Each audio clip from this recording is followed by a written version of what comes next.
I always believed my father was an honest man. He was quiet, strict, and predictable. The kind of man who woke up at the same time every day, drank his coffee in silence, and never missed a bill. But everything I thought I knew about him changed the day I found the box. And the worst part? He never meant for me to see it. It started on a normal afternoon. My father had asked me to clean out the old storage room in our basement. He said it was long overdue, and for once, I agreed. That place was filled with dust, broken furniture, and things we hadn't touched in years. At first, it felt like any other chore. But then something strange happened. As I moved an old wooden cabinet away from the wall, I noticed a loose panel behind it. It didn't match the rest of the wall. It looked newer.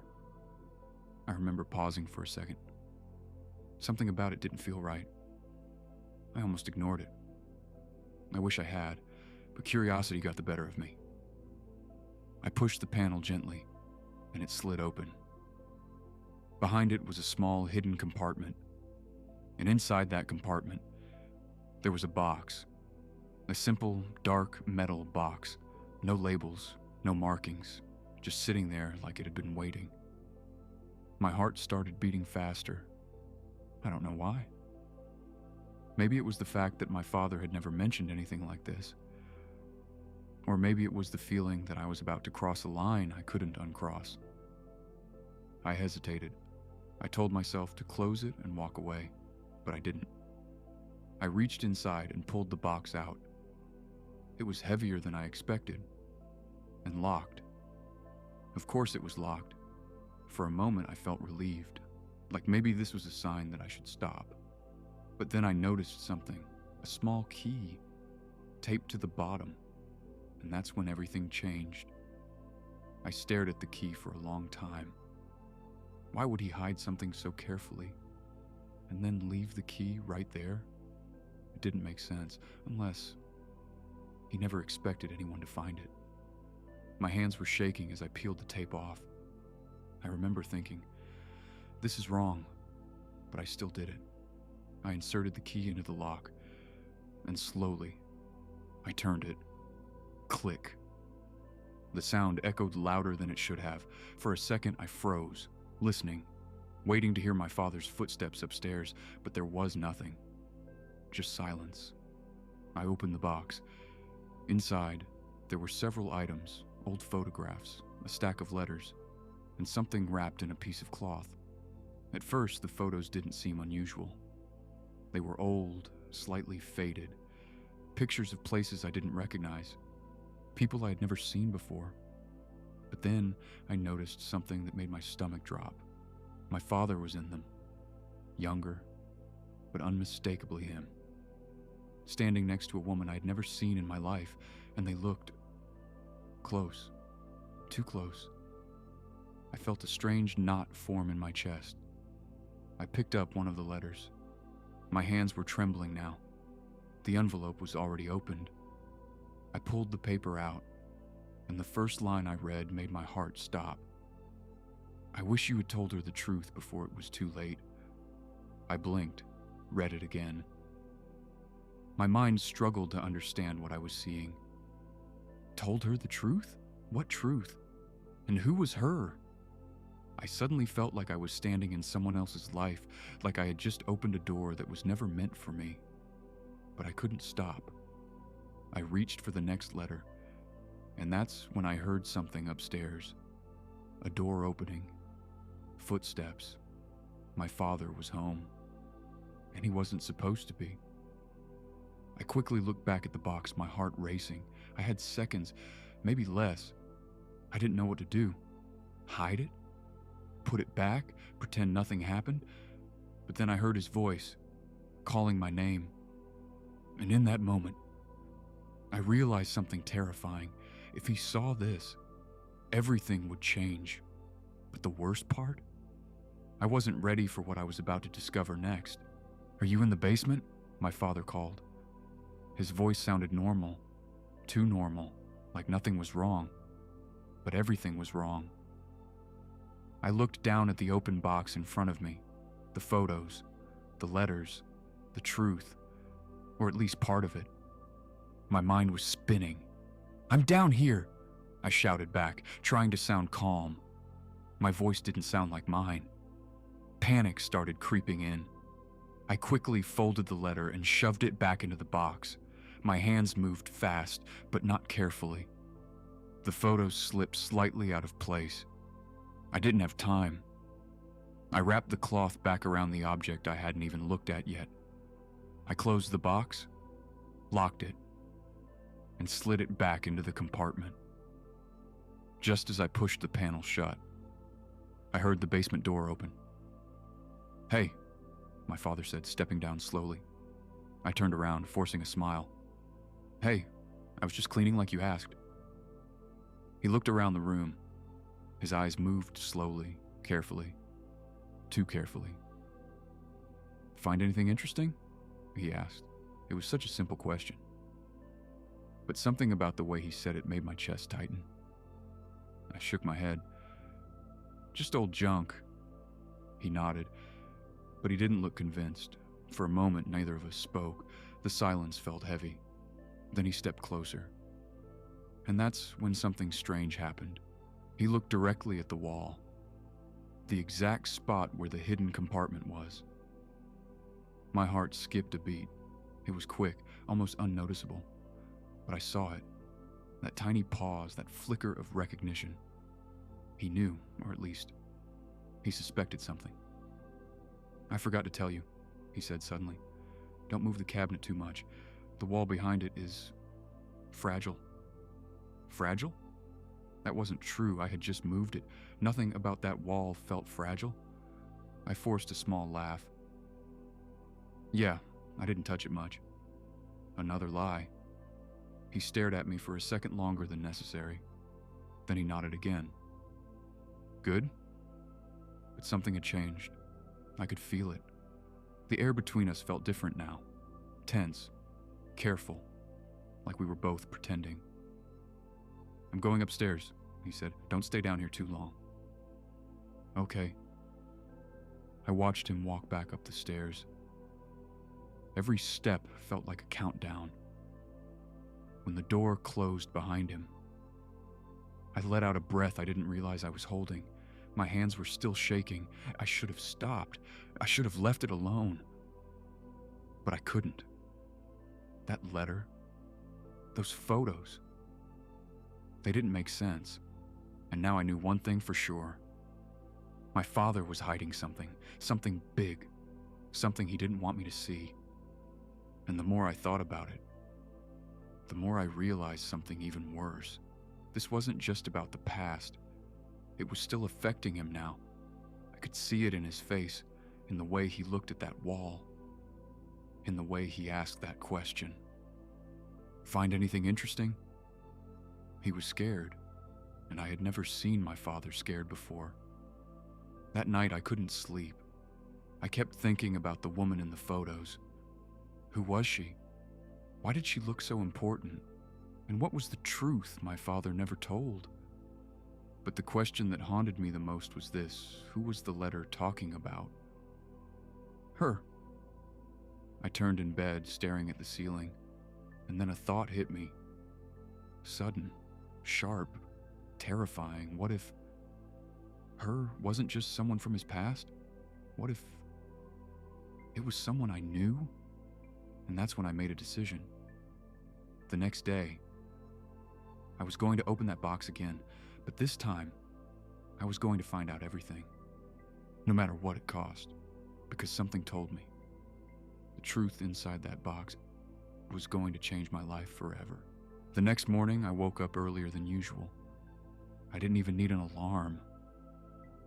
The thought of the box pulled me out of bed before the sun had fully risen. For a moment, I just sat there, staring at the floor, trying to convince myself not to go back down there. But I already knew I would. I had crossed the line the moment I opened it the first time. There was no going back now. The house was quiet, too quiet. I stepped into the hallway and listened carefully. No sound from my father's room, no footsteps, no movement. He had already left for work. At least, I hoped he had.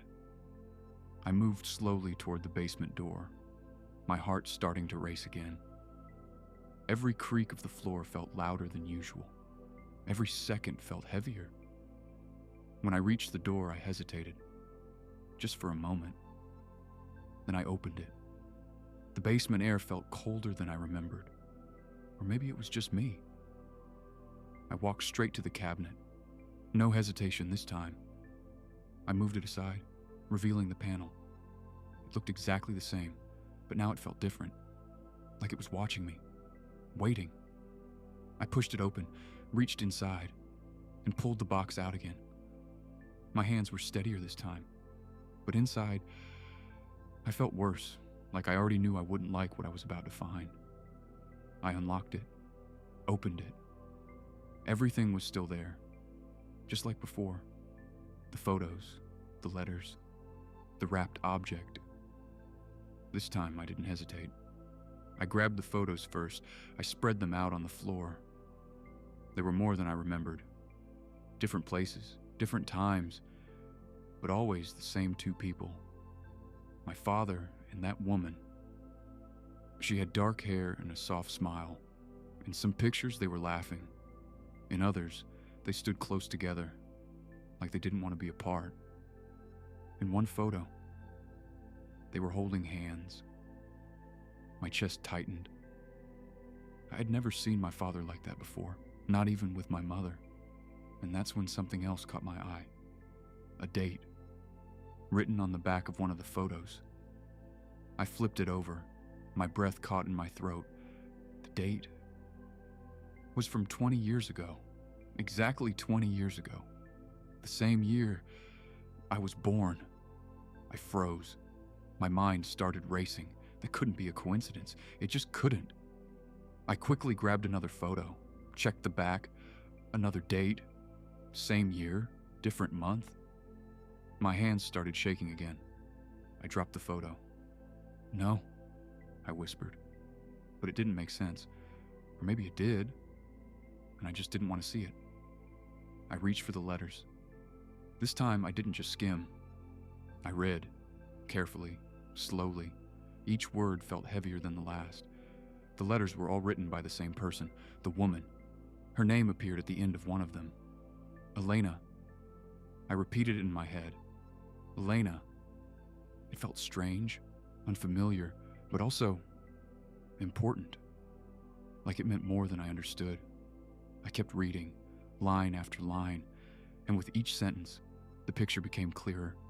And worse, they weren't just friends, they weren't just close. They were in love, deeply, desperately. And then I found the letter that changed everything. It was shorter than the others, more rushed. The handwriting looked different, shaky, like she had written it in a hurry or in fear. I unfolded it carefully and started reading. If you don't tell her, I will. She deserves to know the truth. I can't keep living like this. Not after what happened, not after the baby. I stopped. My vision blurred. My heart started pounding so hard it hurt. The baby? What baby? I read the line again, slower this time. Not after the baby. My hands went cold. I flipped the page, but that was it. The letter ended there. No explanation, no details, just that one sentence. And it was enough. Because now, everything felt wrong. Everything I thought I knew about my family, about my life, was starting to fall apart. I looked back at the photos, at my father, at Elena, at the dates, and a thought began to form in my mind. One I didn't want to accept, one I was afraid to even say out loud. What if that baby was me? I felt sick. I shook my head. No, that's impossible. But was it? The timeline matched. The secrecy, the hidden box, the letters. I felt like I couldn't breathe. And then I remembered something. The object. The one still wrapped in cloth. I had ignored it twice now, but suddenly It felt like the most important thing in that box. With trembling hands, I reached for it, unwrapped it slowly, carefully, like it might break or explode. And when the cloth finally fell away, I froze, because what I saw was something I never expected, something that made my blood run cold. It was a small, worn-out hospital bracelet, and the name written on it was not mine. I stared at the bracelet for what felt like forever. My fingers tightened around it as if it might disappear. The plastic was yellowed with age, the ink slightly faded, but still readable. Clear enough, too clear. The name on it said, "Baby boy, Elena M." My heart dropped. I read it again and again, hoping it would somehow change, but it didn't. That wasn't my name. That wasn't me, which meant there was another child, another baby, another life I knew nothing about. My mind struggled to catch up. Questions flooded in all at once. Where was this baby? What happened to him? Why would my father keep this? And the worst question of all, what was his connection to it? I swallowed hard, trying to stay calm. But I could feel the panic rising. This wasn't just some old story. This was something real, something hidden, something buried for 20 years. And now, I was holding a piece of it in my hand. I quickly grabbed the letters again. There had to be more. Something I missed, something that explained this. I flipped through them faster this time, scanning, searching, desperate. And then I found it. A letter I hadn't fully read before. It was longer, more detailed. I unfolded it and focused. You said it would be over. You said you would tell her. But nothing has changed. I'm still here, hiding, waiting. And now there's a child involved. Do you understand what that means? He deserves a father. He deserves a name. I won't let you pretend he doesn't exist. My chest tightened. I kept reading. You can't keep choosing your other life over us. I won't let you. If you don't come see him, if you don't take responsibility, I will make sure she knows everything. I stopped. My hands were shaking again. Other life, us, him. It was all there. My father had 2 lives, 2 families, or at least he almost did. I leaned back against the cold basement wall, trying to breathe, trying to think, but everything felt like too much. The man I trusted my whole life, the man I believed was honest, had been hiding something this big for 20 years? It didn't feel real. It couldn't be real, but it was. Every piece of evidence was right in front of me, and then something else hit me. Hard. If this other child existed, then where was he now? I looked at the bracelet again. Baby boy, Elena M. No last name for the baby, no records, nothing clear. Just a trace, like he had been erased or hidden. Just like this box. I suddenly felt a chill run down my spine. What if something happened to him? Something bad? Something my father was trying to hide? My stomach twisted. I didn't want to think that way, but the thought wouldn't leave. And then I heard it. A noise. Upstairs. My body froze instantly. Footsteps. Slow. Heavy. Familiar. My father. He was home again. But this time, something felt different. The steps were slower, more deliberate, like he wasn't just walking, he was searching. My heart started racing. Did he know? Did he come back because of the box? Because of me? I quickly grabbed everything. The bracelet, the letters, the photos. I didn't even think. I just acted. I shoved them back into the box as fast as I could. Locked it. Put it back inside the wall, closed the panel, moved the cabinet back. Every movement felt rushed, messy, wrong. And then, the basement door opened. I turned around slowly, and there he was, standing at the top of the stairs, looking straight at me. But this time, he wasn't calm. He wasn't quiet. His face was tense, his eyes sharp and filled with something I had never seen before, fear and anger. "Did you open it?" he asked. No greeting, no hesitation, just that question. Direct, heavy. I felt my throat go dry. I couldn't speak. I couldn't lie. Not anymore. And in that moment, I realized something terrifying. He already knew the answer. But the worst part, the truth I had just uncovered, was only the beginning. I couldn't lie anymore. My mouth opened, but no words came out at first. For a few seconds, we just stared at each other in silence. Then I nodded, slowly. Yes, I opened it. The moment I said it, something in my father changed. His shoulders dropped slightly, like he had been carrying something heavy for years. But his eyes looked worse, tired, broken. "Since when?" he asked quietly. "Yesterday," I said. "And today." He closed his eyes for a moment, like he was trying to accept it. "I told you not to move the cabinet," he muttered. "That wall isn't fragile," I replied, my voice shaking. "You lied." He didn't deny it. "Who is she?" I asked. The question felt heavy between us.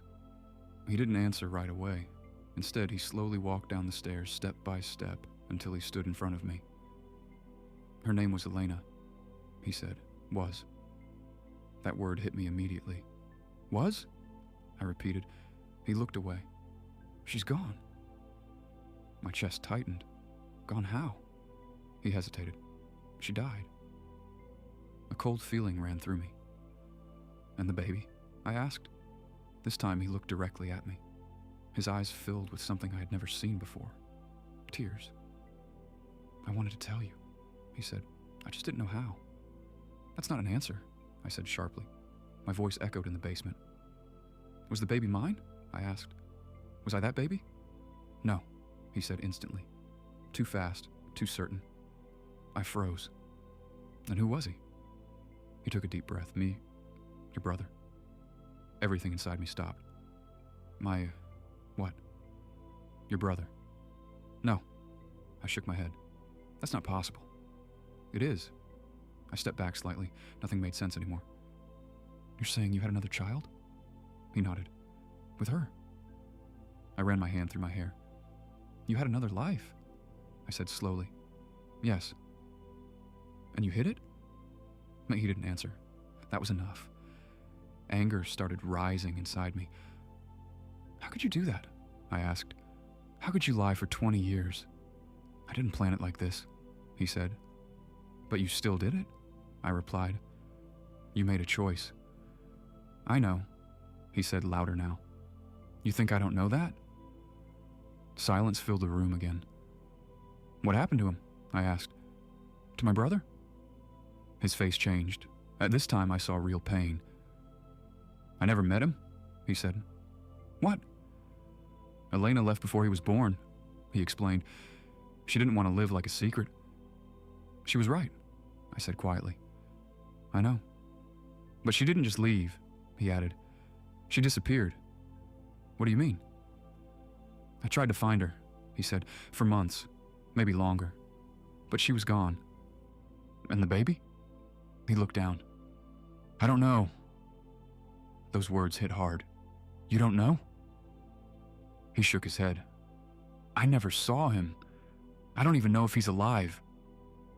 I felt sick. All this time, there was someone out there connected to me, and no one knew anything about him. "And the bracelet?" I asked. "It was mailed to me," he said. "No address, no note.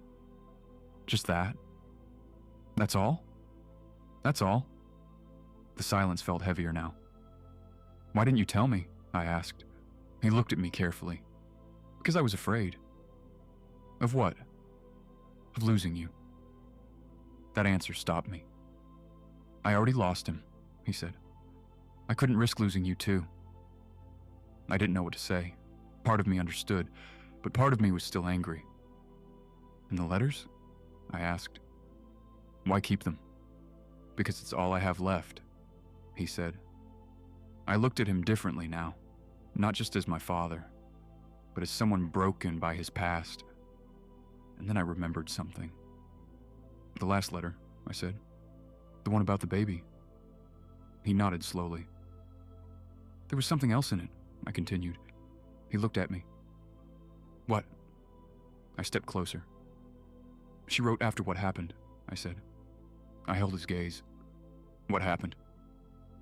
And in that moment I saw it again. That same look. Fear. Real fear. And that's when I understood something clearly. He still wasn't telling me everything.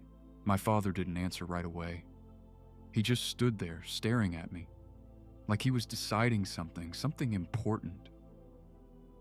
"You don't want to know," he said finally. That answer made my chest tighten. "Yes, I do," I replied. My voice was steady this time, stronger. "I've already come this far. I'm not stopping now." He looked away, running a hand over his face. For a moment, he looked older than I had ever seen him. Tired. Worn down.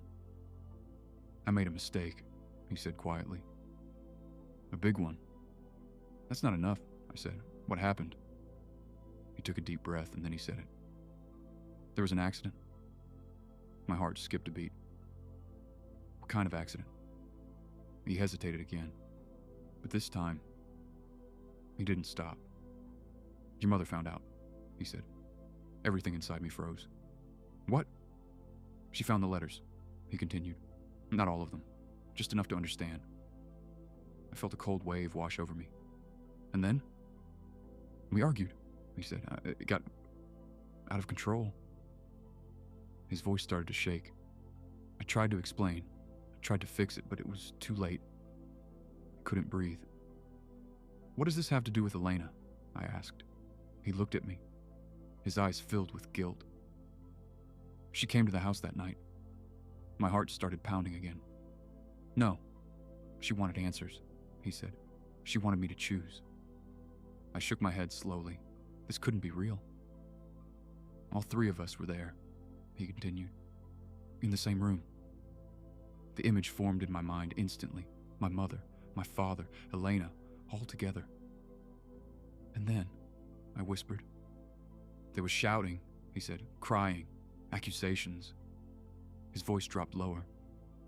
"Your mother tried to leave." My chest tightened. But Elena blocked the door. I felt my stomach twist. "Everything happened so fast," he said. "I tried to stop them. I really did." "What happened?" I asked again. My voice barely worked. "There was a push," he said. Silence. "A fall." My heart stopped. "And then she hit her head." I stared at him, unable to move, unable to think. "Who?" I asked, even though I was afraid of the answer. He closed his eyes. "Elena?" The word echoed in my head. "No," I whispered. "It was an accident," he said quickly. "I swear, no one meant for it to happen." "But she died," I said. It wasn't a question. He nodded slowly. I felt like the room was spinning. "And the baby?" I asked. My voice sounded distant, like it wasn't mine. "She was already pregnant," he said. "But after that night..." He couldn't finish the sentence. He didn't have to. I understood. Or at least, I thought I did. "She ran," I said. "Yes. And you never saw her again." He nodded. "But the bracelet," I said. "I think she gave birth," he replied. "Somewhere, somehow." "And send it to you," I finished. "Yes." Silence filled the basement one last time, but this time, it felt final, like everything had been said, or at least, everything that could be said. I looked at my father, at the man I thought I knew, and I realized something. The truth didn't fix anything. It didn't make things better. It just made everything clearer. And sometimes, that was worse. "So what now?" I asked quietly. He didn't have an answer. Of course he didn't. There was no easy ending to something like this, no simple way to move on. But as I stood there, holding the weight of everything I had just learned, I felt something shift inside me. Not forgiveness, not yet, but something else. Understanding. A painful kind of understanding. We should try to find him, I said suddenly. My father looked up. What? My brother, I said. If he's out there, we should find him. Hope flickered in his eyes. Small. Fragile. You'd really want that? He asked. I hesitated, then nodded. I need to know, I said. We both do. For the first time. He didn't look afraid. He looked relieved. And in that moment, I realized something important. The box didn't just hold the past. It opened the future. A future filled with questions, with consequences, with possibilities.